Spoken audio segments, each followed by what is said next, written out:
ಪೂಜಿಸಲು ಅರ್ಹಳು ನನ್ನ ತಾಯಿ. ಮನದೊಳಗೆ ಮಂದಿರವ ಕಟ್ಟಿರುವಳು ಕರುಣಾಮಾಯಿ. ನವಮಾಸ ಮಡಿಲಲ್ಲಿ ಕಾಯುವಳು ಹೆತ್ತ ತಾಯಿ. ನೋವಲ್ಲೂ ನಗುವವಳು ಒಬ್ಬಳೇ ಹೊತ್ತ ತಾಯಿ. ಜನನ ಮರಣ ಜಗದ ಸಂತೆ, ಅದಕ್ಕೂ ಮೀರಿನಿ ಬೆಳೆದು ನಿಂತೆ.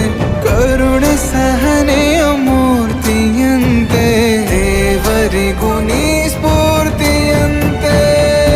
ಅದೃಷ್ಟವು ನನ್ನ ಪಾಲಿಗೆ ನಿನ್ನ ಕಂದನು ನಾನಾಗಿ ಹೇ